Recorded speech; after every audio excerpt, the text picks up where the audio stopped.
Hallelujah! Mabuti po ba ang Diyos sa bawat isa sa atin?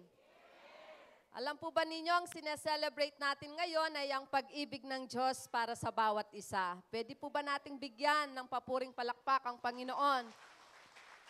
Yung palakpak na nanggagaling sa isang taong pinagpala ng Panginoon, pinagaling, pinalakas, pinatatag. Hallelujah! Oh, we thank you, Jesus. Alam po ninyo, yung bawat ginagawa nating pagpupuri, they are nothing compared to what God has done for us. That is just the least that we can do for our Savior. Amen? So purihin ang Panginoon, nagagalak po tayo na ang bawat isa'y naririto ngayon. Amen? Ang bawat membro ng ating pamilya, ang ating mga kaibigan, salamat sa Panginoon dahil malapit nang matapos ang taon, sabihan mo king kasiping mo talagang sidsad na katang Lord. Amen. At sa nalalabing panahon pa po ng 2023, we are still hoping for God's best in our lives. Amen. So, obvious naman po na ang ating celebration is about Christmas. Christmas siguro is, sabi nga ng isang awit, is the most wonderful time of the year. Although every day is a blessing, pero iba yung diwa ng Kapaskuhan. Masaya tayo at nagpiprepare tayo to bless our families and friends. At nag-expect din naman tayo na may tatanggapin tayo. So it is a season of giving and blessing, receiving, and thanking God for all the blessings that He has done for us. So, lagi nating naririnig yung kwento patungkol sa mga pastol, patungkol kay Joseph and Mary. But today, isang aspeto pa ng Pasko ay ang kwento patungkol sa matatalinong tao. Ang tawag sa kanila, kilala sila bilang the three wise men. But the Bible does not say that they are just three. Ang sabi lang, matatalinong taong galing sa silangan. Siguro inassume nila na tatlo kasi nga tatlo ang regalong dala nila. So what can we learn from them? We have learned from the life of Mary and Joseph. We have learned from the life of the shepherds. Today, we will going to learn from the lives of the wise men. Amen. Ang ating scripture ay nasa Matthew chapter 2, verses 1 hanggang 12. Pero babasahin lang po natin yung ating key scripture, which is verse 2. Ayan. Matthew chapter 2, verse 2, ang sabi niya, nagtanong sila. Sino yung sila? The wise men. Saan ba ipinanganak ang hari ng mga Hudyo? Nakita namin ang kanyang bituin sa silangan at naparito kami upang sambahin siya. Ang pamagat po ng ating pag-aaralan ngayon is the Star of Christmas. Star. Kapag sinabi nating star, in the Christmas story, ano ang role ng bituin sa istorya ng Kapaskuhan? As we all know, nakita ng mga matatalinong tao yung star at yon ang naging gabay nila patungo kay Jesus. The star is the tangible way of bringing light. Jesus is the light of the world. Pero sa pamamagitan ng bituin, isang bagay na nakikita ng mata ay nagabayan ng mga matatalinong tao patungo kanino? Patungo kay Jesus. Hindi lang malapit kay Jesus, kundi patungo mismo sa ating Panginoong Jesus. And that travel is a very long travel. But still, nakarating sila sa ating Panginoong Jesus upang siya ay sambahin. So titignan natin ngayon ang mga bagay that will bring us closer to Christ. Just like the star brought the wise men closer to our Lord Jesus Christ. Saan niya sila tinungo? Dinala niya sila kay Jesus mismo. Sana po ang Kapaskuhan, dadalhin tayo kay Jesus mismo. Amen. Amen. Secondary na lang yung may regalo tayo, may 13-month tayo, may bonus tayo. Amen. May papremyo tayo, mananalo tayo sa raffle. Pangalawa na lang yon. Amen. Pero ang pangunahin, ang Pasko dapat, every time that we celebrate it, inilalapit tayo sa ating Panginoong Jesus. Are we ready to learn from the Word of God? So ang sabi ng verse 2, nagtanong sila, saan ba ipinanganak ang hari ng mga Hudyo? Nakita namin ang kanyang bituin sa silangan at naparito kami upang sambahin siya. So the first thing na magsisilbing liwanag natin palapit sa ating Panginoong Jesus is yung tinatawag nating adoration or worship. Ang sabi niya dyan, bakit nila hinahanap si Jesus? Makiyosyoso la ba? I-vlog, diba? Kaming menu ng may kapag-cover kan Jesus. Papalawusing vlog, ne? Pipicturan ba siya? Makipagmarites la ba? Ano ang dakilang layunin nila at tanging layunin bakit nila hinahanap si Jesus? Ano? Upang sambahin siya. Tayo po ba? Naparito tayo upang sambahin siya. Because why? Our reason determines our rewards. Inuulit ko, kaya ang sabi ni Jesus, kung kayo'y mananalangin, huwag kayong manalangin na pakitang tao kasi kapag kayo'y pinuri, natanggap na ninyo yung reward ninyo.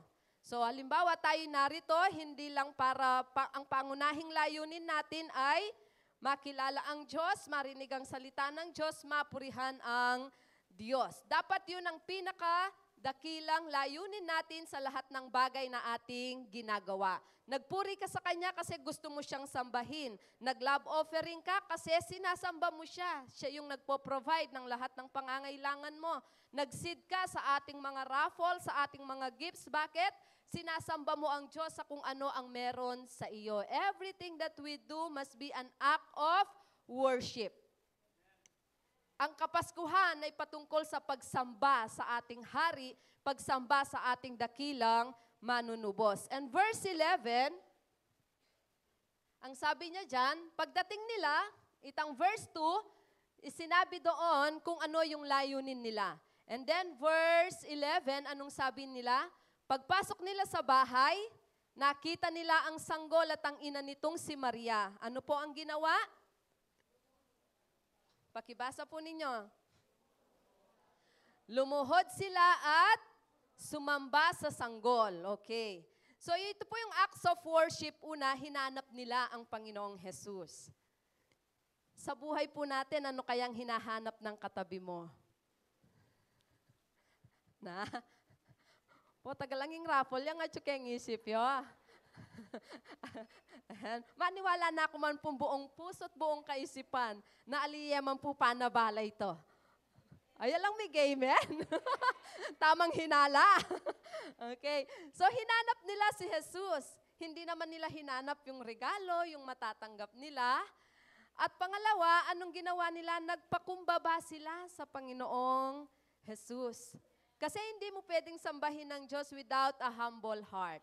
Diba, itinuro ko noong mga nagdaang linggo, ang kababaan ay ang pagkilala na ang Diyos ang may-ari ng lahat at pagkilala na wala kang pagmamay-ari sa lahat. God owns everything and that means we own nothing. Kasi pag-aari lahat ng Diyos. At pagkatapos nilang sumamba, ayan, pakibasa po ninyo yung huling sentence. Anong sabi niya? Inilabas din nila at inihandog sa sanggol ang mga dala nilang ginto, insenso at pabangong mira. So hindi lang sila nagpuri, hindi lang sila sumamba, nag-alay din sila ng sacrifices of thanksgiving sa ating Panginoon. Alam po ba ninyo, ang ginto is a gift for a king. Ang ginto ay regalo sa isang hari. So when they gave that gold to Jesus, they recognized Jesus as the King of their lives. Inihandog na po ba natin ang regalong ginto sa ating Diyos? Sinabi mo na ba sa Kanya na siya ang hari ng iyong buhay? Nino po yung maghari King Beatamoy, Lord? Amen. And then yung incenso, it is na scent na ginagamit ng mga high priest. Ang mga high priest, ito yung manalakaran, nagme-mediate between God and man. So when they gave that gift of incense, they are recognizing Jesus as the only mediator between God and man. Kinilala nila na wala ng ibang daan patungo sa Diyos maliban kanino? Kay Jesus. Tayo rin po ba, kinikilala natin yon? Na hindi yung kabaitan mo, kayamanan mo, kagandahan mo, katwiran mo ang pwedeng makalapit sa iyo sa Diyos, kundi ang Panginoong Jesus lamang. Amen? And myrrh, yan po'y ginagamit to anoint the dead. So, by giving the gift of myrrh, they recognize that Jesus will die for us. That means they recognize Jesus as the Savior of our lives. Ibinigay na po ba natin ang regalong mira kay Jesus? Iyon ay ang pag-amin at pagkilala na si Jesus ang siyang ating tanging tagapagligtas. That we receive Him as our personal Lord and Savior. So those are the best gifts that we can give. Kilalanin natin siya bilang hari, kilalanin natin siya na siyang tanging daan ng kaligtasan, at kilalanin mo siya bilang yung dakilang manunubos ng iyong buhay. Amen. So Christmas is all about worshiping God in our lives. Ito'y patungkol sa pagsamba at pagkilala kung sino ang Diyos sa buhay ng bawat isa. Amen? Just like what the wise men did. They sought Jesus, they traveled a very far away place para lang masamba siya. And when they saw Jesus, they humbled themselves at ibinigay ang regalong karapat-dapat sa isang hari, karapat-dapat sa isang manunubos, at karapat-dapat sa isang high priest. Amen? So ito po'y paalala sa atin to worship God alone in our lives. Ang Diyos lang po dapat ang inaalayan natin ng pagsamba. No more, no less. Because only God deserves our worship. Ang sabi ng Mateo 4:9-10, ito'y isa sa pagtukso ni Satanas kay Jesus. At sinabi ng dyablo kay Jesus, ang lahat ng iyan ay ibibigay ko sa iyo. Ano ang ipinakita niya rito? Lahat ng karangyaan, lahat ng ari-arian ng mundo. Ang sabi niya, dinala niya si Jesus sa isang mataas na lugar, ipinakita niya ang lahat. Maaring kayamanan, karangyaan, kasikatan. Sabi niya, lahat ng yan ibibigay ko sa iyo. For what reason? Kung luluhod ka at sasamba sa akin. Sabi po ng 10 utos, wag daw po tayong magkaroon ng ibang Diyos liban sa Kanya. Maaring sometimes we don't have that sculptured images, pero kung minsan may mga maliit tayong Diyos-Diyosan sa buhay natin. Mga bagay na mas pinapriority natin kaysa kay Jesus, mga bagay na mga layunin na mas inuuna natin kaysa sa layunin ng Diyos. So ang Kapaskuhan po'y nagpapaalala sa atin, katulad po ng matatalinong tao, marami pa siguro silang dapat gawin ng mga research, pero nag-alay sila ng panahon to see Jesus. Marami rin silang obligasyon sa bahay, kagaya natin, pero naglakbay sila ng napakalayo upang matagpuan ang ating Panginoong Jesus. Amen. Kasi po, ang lahat ng bagay na nakikita natin dito, all of those things are temporal. Wala tayong madadala, hubad tayong lumuwal dito sa mundo, hubad ka rin, babalik sa lumikha sa atin. Kaya ngayon pa lamang ay tinuturuan na tayo ng Diyos na siya lamang ang dapat nating sambahin. Bakit po? Kasi kung nasaan ang treasure ng tao, naroon ang kanyang puso. Kaya ingatan natin ang ating puso na huwag malihis ang pinahahalagahan nito. Pahalagahan mo ang Diyos, kapatid. And believe me, He will take good care of you. Amen? Pero anong sabi ni Jesus sa kanya? Pero sinagot siya ni Jesus, lumayas ka, Satanas, sapagkat sinasabi sa kasulatan, sambahin mo ang Panginoon mong Diyos at siya lamang ang iyong paglilingkuran. Sabihin mo nga sa katabi mo yan. Huwag mo sabihin yung lumayas ka, Satanas, no? Ang sabihin mo lang yung sambahin mo ang Panginoon mong Diyos at siya lamang ang iyong paglingkuran. Amen. Hallelujah. So let us worship God alone. So yun yung unang natutunan natin sa kanila. They adore Jesus, they worship Him. The second one is the importance of redemption. Ituloy po natin yung ating teksto, Mateo chapter 2 verse 6, ang sabi niya dyan, Ikaw, Bethlehem, sa lupain ng Huda, hindi ka huli sa mga pangunahing bayan ng Huda. Bakit daw po? Dahil magmumula sa iyo ang isang pinuno na magsisilbing pastol ng mga mamamayan kong Israelita. So Bethlehem is just a little town. Di ba may kantang ganon? O little town of Bethlehem. Amen. Maliit lang siya. Karita ko na kinantalay pakentono. So, ibig sabihin, maliit lang. Siya'y isinilang sa Sabsaban, isang lugar na hindi rin kilala. Siya'y lumaki sa Nazareth, isang bayan na ang sabi, mayroon bang mabuting manggagaling sa Nazareth? Hello? Pero ano pong nakita ninyo doon? Yung mga maliliit na sinasabi, yung mga lugar na sinasabing wala namang mabuting nagmumula doon, doon nagmula ang tagapagligtas. So, ibig sabihin talaga, ang sabi niya dyan, magmumula sa iyo ang isang pinuno.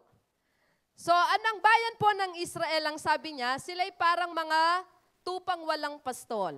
So, through our redemption, we acknowledge the authority of our King. Kailangan nila ng hari na magliligtas sa kanila sa mga bagay na kinukulong sila. Kailangan nila ng hari na magpapalaya sa kanila. So when we say redemption, kaya po kapag tayo nananalangin, tinatanggap kita bilang hari ng aking buhay. Kasi bakit siya ang creator natin at siyang nakakaalam kung ano ang dapat para sa bawat isa sa atin. So, this reminds us of the authority of the King of Kings. Kanina inaawit natin, dinideklara natin that He is the King of Kings. Tama ba? And Lord of Lords. Siya'y Panginoon ng mga Panginoon, Diyos ng mga Diyos, Hari ng mga hari ng ating buhay. So they need that authority. Kaya po ang Diyos sa buhay natin ay makapangyarihan. But it is a balance. Bakit anong sabi niya? Sa iyo magmumula ang isang pinuno. Binigyan tayo ng pinuno ng Diyos. Binigyan niya tayo ng hari na makapangyarihan. Hari na walang hindi kayang gawin. Hari na walang hindi kayang ibigay. Sabihin mo sa katabi mo, makapangyarihan ng Diyos. Kaya sabi nung inawit natin, our God is alive. At dahil buhay siya, hindi mo pwedeng itago yun na kabud na kamakakanyan. Kundi ihahayag mo yon sa pamamagitan ng iyong pagpupuri, sa pamamagitan ng iyong pagsamba. Pero kahit makapangyarihan siya bilang hari, the other part is isang pinuno na magsisilbing pastol ng mga mamamayang kong Israelita. So he has the authority of the king, and listen to me, he has also the affection of the shepherd. Kaya ang tawag sa kanya, he is the shepherd king. Why?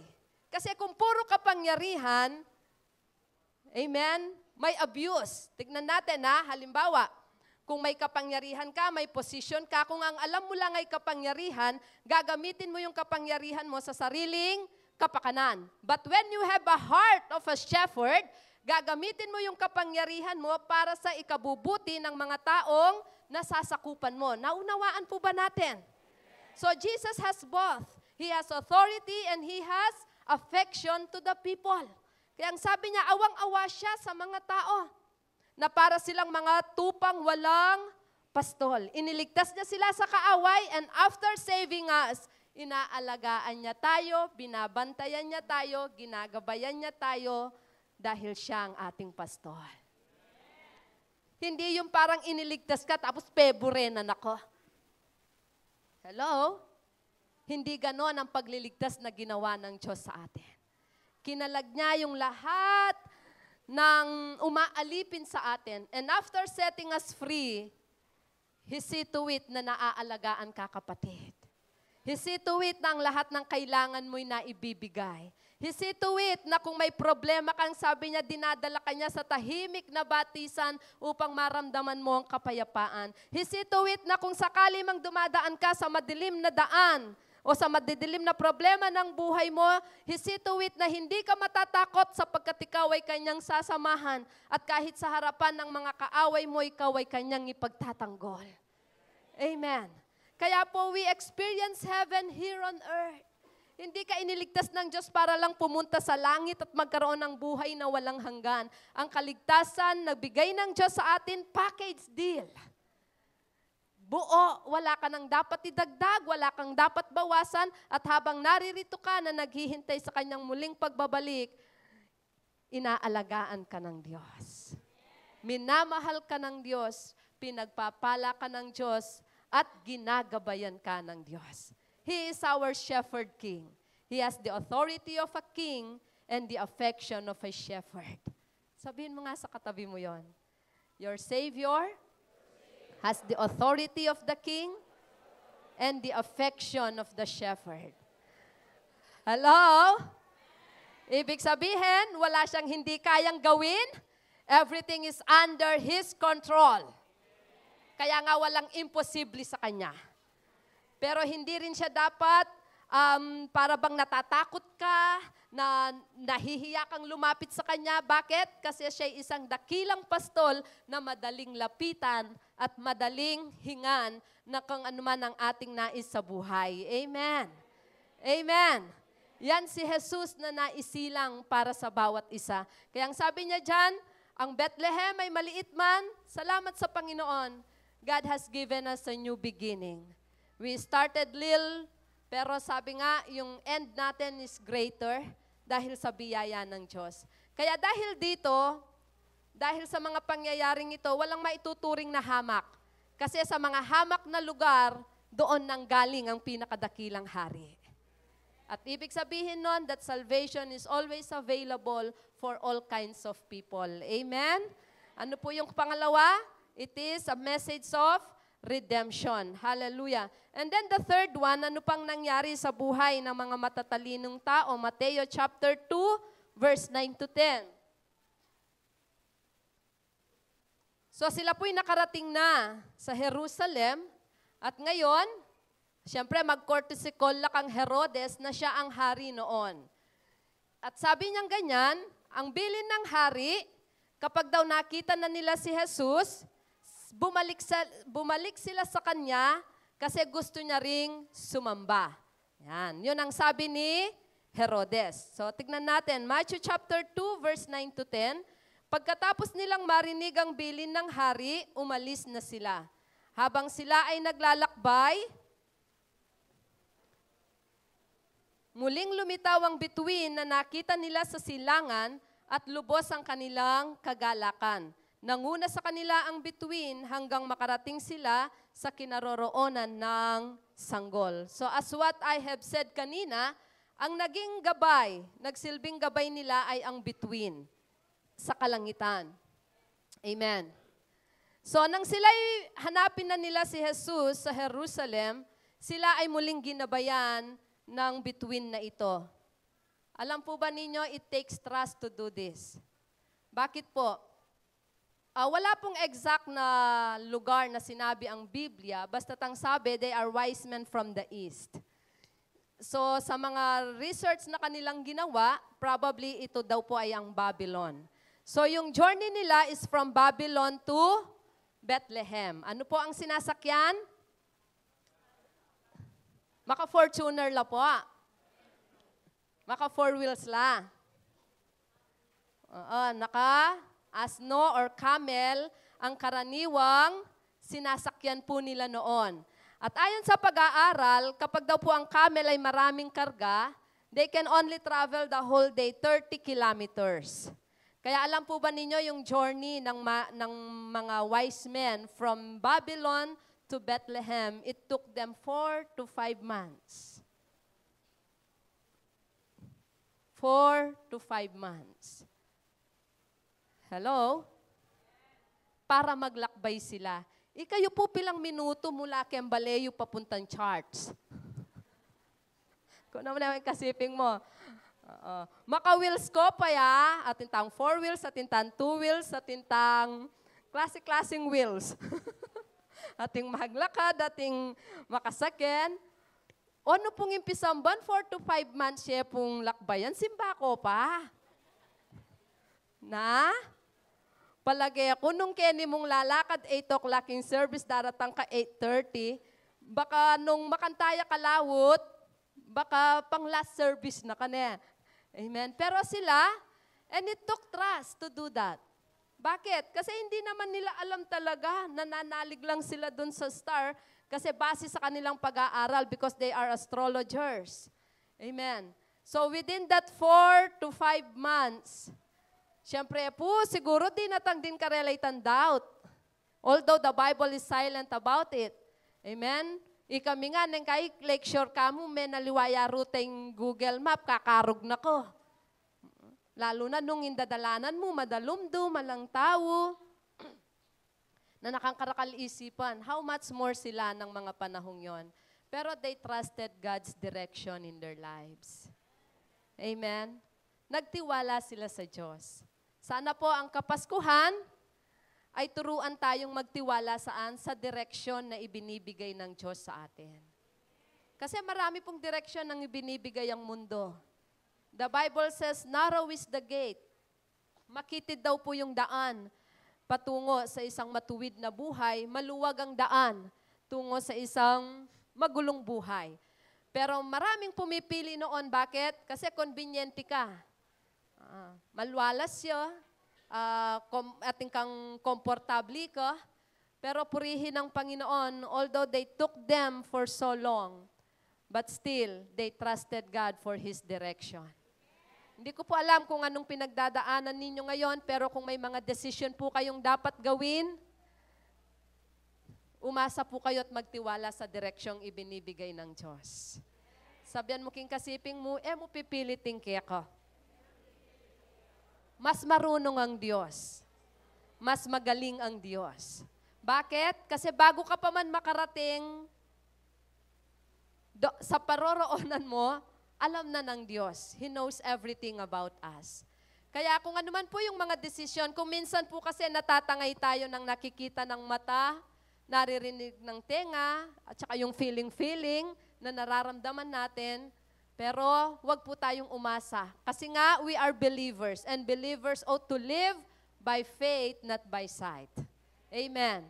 So, ano man po yung desisyon na kailangan mong gawin, kapatid, sinasabihan ka ng salita ng Diyos na ipagkatiwala mo sa Kanyang lahat ng bagay at ang planuhin mo ibibigyan niya ng katagumpayan. So, trust God's direction and trust God alone in this life. Ang sabi po niya, sige po kayong mamili ni ating kung basan versikulo. Kawikaan, chapter 11:28. Malalantang tila dahon ang nagtitiwala sa kanyang yaman, ngunit ang matuwid ay giginhawa tulad ng sariwang halaman. Nano pong buriyo? Malalantaw o manariwa? Hello? Siyempre po maburita kem pera. Eta naman na-deny ito. Pero ayo po masyadong luluguran higit pa sa pagmamahal natin sa Diyos. Bakit? Ang sabi niya, malalantang tila dahon ang nagtitiwala sa kanyang yaman. So, lon may kasiping mo, mayaman niya yon. E namo pa'y halata po, tamandam ka. Mayaman yan. Kasi nga, mabuti ang Diyos sa buhay natin.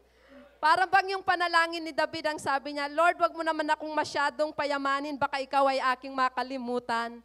At wag mo naman akong masyadong pahirapan, baka naman ikaw ay aking isumpa, ang sabi niyang ganon. So salamat sa Diyos. Ayan, alialwaman po yung estado tamo financially at tinitang sakto-sakto mo. Praise the Lord. Meron namang higit pa sa sakto, purihin ang Panginoon. Ngayon, inong luwag-luwag tamo, dapat lalo kang magpasalamat sa Diyos. Amen? Ano man ang aspeto ng ating buhay, at kung paramihin man yan ng Diyos ng sobra-sobra, pinapaalalahanan ka ng Panginoon, magtiwala ka pa rin sa pinagmumulan ng kayamanan, huwag sa kayamanan. Amen. Kasi malalantang tila dahon ang nagtitiwala sa kanyang yaman. Kasi kapag may problema ka, hindi ka naman mabibigyan ng kapayapaan yan, ng kalakasan yan. Although maraming sinasagot na problema ang pera. Sabi nga ng Ecclesiastes, it is the answer to everything. Siguro, yung every need that we have, if we want good health, if we want good life, syempre kailangan natin ng pera. Pero ang sabi ng salita ng Diyos, Ang matuwid ay giginhawa tulad ng sariwang halaman. Amen. Lon mo na yung kasiping mo ng lupa yung fresh. Yung iba naman, saan nagtitiwala? Awit chapter 20, verse 7 to 8, mayroong umaasa sa karwahing pandigma kasi noon, uso yung mga labanan ng mga kaharian. At mayroon ding sa kabayo nagtitiwala. So ibig sabihin, may iba naman umaasa sa posisyon, sa kapangyarihan, amen, o kaya sa karunungan. Pero anong sabi ng salita ng Diyos? Ngunit sa kapangyarihan ni Yahweh na aming Diyos, nananalig kami at umaasang lubos. Bakit po? Sila'y manghihina at tuluyang babagsak, ngunit tayo'y tatayo at mananatiling matatag. Amen. Amen. Bakit? Kapag ang Diyos ang ginawa mong tagapagtanggol, kapag ang Diyos ang ginawa mong sanggalang, hindi Kanya pababayaan.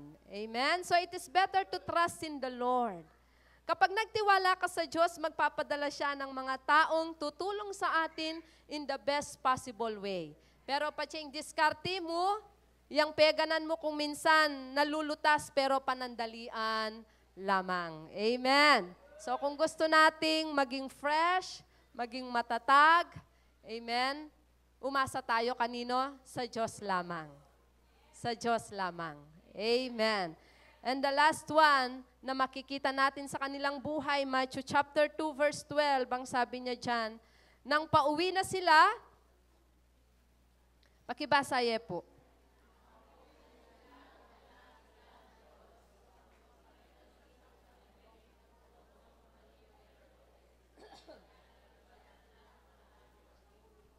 Amen. Ang isa pang natutunan natin sa kanilang buhay is that they submitted themselves to God's way. Kagaya ng aking nabanggit kanina, ang bilin ng hari, sino ang may bilin? Ang hari, si Herodes. Na bumalik sila sa kanya kapag natagpuan na nila si Jesus. Bakit daw po? Kasi gusto din niyang sumamba. Tama, mali? Yun po ba talaga ang gusto niya? Fake news yun. Kasi talagang ang layunin ni Herodes, hindi niya nakita si Jesus bilang hari kagaya ng wise men. Nakita niya si Jesus bilang hari na papalit sa kanya. Kaya na-threaten siya. Siya'y isang panganib sa kanyang posisyon, sa kanyang kapangyarihan. Kaya niya siya pinapahanap, hindi para sambahin siya, kundi para patayin siya. Kasi nga, nagtitiwala siya sa kanyang kapangyarihan, sa kanyang yaman, sa kanyang posisyon. So his reason is not really to worship Jesus. Pero nang nanaginip sila, ginabayan sila ng Diyos sa pamamagitan ng panaginip, napaka-importante po nito ang sabi niya, kaya nag-iba na sila ng daan pauwi. Kapatid, kapag may babala ang Diyos, sabihin mo sa katabi mo, mag-iba ka ng daan. Ayan. Hindi na sila bumalik kay Herodes. At dahil sa kanilang pagsunod, sila'y naligtas sa isang tiyak na kapahamakan. At dahil sa kanilang pagsunod, hindi sila yung naging dahilan para matagpuan ni Herodes ang Panginoong Jesus. Yung bang ikaw yung naging daan ng kapahamakan ng iba, masakit yon. Hello? Pero dahil sa kanilang pagsunod, sa paalala ng Diyos sa kanila, sa pamamagitan ng panaginip, naiwas sila sa isang napakahirap na sitwasyon. Amen. Amen. Kaya po tayo, Christmas should also teach us na mag-iba ng landas. Kapag hindi tama, kanino tayo dapat sumunod? Sa ating Panginoong Jesus. So throughout their journey, yun ang nakita natin. Sila ay nagpasakop sa paraan ng Diyos at ito rin po'y paalaala sa atin. Marami po tayong boses na naririnig sa buhay na ito. May boses ng mga kaibigan na nag-i-influence sa atin. May boses ng mga magulang na nagkokontrol pag minsan sa atin. May boses ng mundo, yung social media, napakalakas ng boses ng social media sa buhay natin. Tanungin mo yung katabi mo, kaninong boses ang pinakikinggan mo? Na? Amen? Hindi lahat ng taong nagsasabing kaibigan tayo na nagnanais ng mabuti sa atin. Pag minsan may mga Herodes din. Kaya, matuto rin tayong makinig, makiramdam, mag-analyze, para hindi tayo mailigaw ng mga Herodes na ito sa buhay natin. Amen? Kagaya ng mga wise men, sila'y nakinig saan? Sa babala ng Diyos sa kanila sa pamamagitan ng panaginip. Ngayon, sabihan nyo, dapat pala paniya kong maninap. Nariyan na ang salita ng Diyos. Nariyan ang Biblia na basahin natin at magsisilbing gabay ng ating buhay. Para, alam po ba ninyo, kapag tayo sumusunod sa Diyos, naiiwas tayo sa maraming problema sa buhay. Halimbawa, sabi niya, huwag mong hayaang lumubog ang araw na may galit ka pa sa iyong puso. Yun ay isang utos para sa iyong kalusugan at kapayapaan ng isip. Pero ang tanong, nag-iiba ka ba ng landas? Kagaya ng mga wise men, nag-iba sila ng daan pa uwi. O pinipilit mo pa rin, marasakiting gawa na kakuya, ni ako naman kabuda kalingwan. Hello? Kaya patawa dyan, over my dead body, yan. O, sabihin mo sa katabi mo, mag-iba ka ng daan pa uwi. O sa amin talaga, chawin. Ibig sabihin, kung yung daan na tinatahak mo ay hindi makakabuti, umiwas ka, kapatid.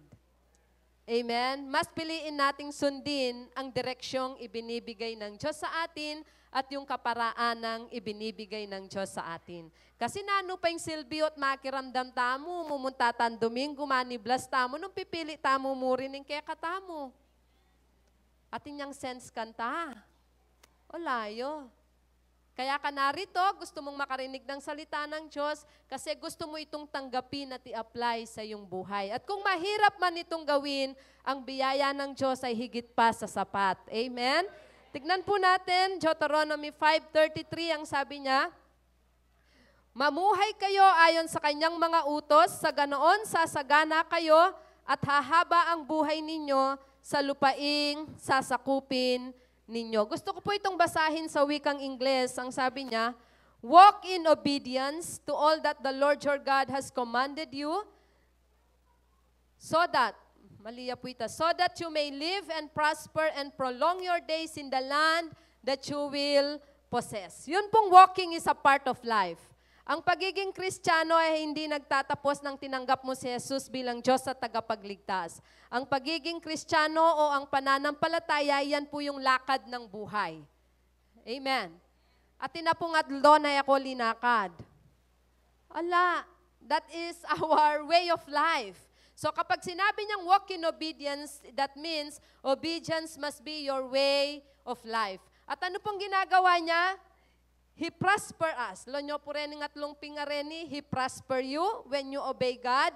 Bakit? Kasi tuturo na ka ketang tamang landasin. He will prosper you, He will prolong your life, and He will make you possess the blessing that He installed for us. Amen. Buriya po ita. O buriyo itang shortcut.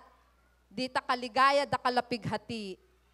Kasi sabi ng Biblia, ay masaya no reto. Yun daw kasalanan, fleeting ang pleasure niya, panandalian lamang ang ligayang dulot nito. But when we follow the ways of God, He will prosper us, He will prolong our lives, and He will make you possess what He stored for you. Amen? Sana po may natutunan tayo sa buhay ng mga matatalinong tao. At naniniwala po ako na ang lahat ng naririto'y matatalino. O teko, bisang manwala. Matatalino kayo. Bakit? Kasi kagaya nila, kayo man ay magsisilbing gabay ng inyong buhay ang mga bagay na ito. Inuulit ko, the star led them to where Jesus is. Ang bituin ang siyang naging gabay nila para masumpungan nila kung nasaan si Jesus. Kaya ngayong Pasko, sana po'y maging star na ning bieta mo'y Jesus mo at ang katangi ang ating pinag-aralan kanina. Ano pong sabi natin? Ano yung natutunan natin sa buhay nila? The wise men, ano pong ginawa nila? They adore Jesus. Sabihin nga po natin, adoration. Pangalawa, ano pong nakita nila? Nakita nila yung redemption na nagmumula sa Panginoon. And what else? They trusted God along the way. And of course, nang bigyan sila ng babala ng Diyos, they submitted themselves unto Him. So sana po, yung mga bagay na yon, sabihin mo sa katabi mo, shine your star for Jesus. Papagliwanagin po ninyo ang pagpapasakop, pagtitiwala, pagsamba at pagliligtas ng Diyos sa bawat isa sa atin. Amen. Hallelujah. Tayo pong lahat.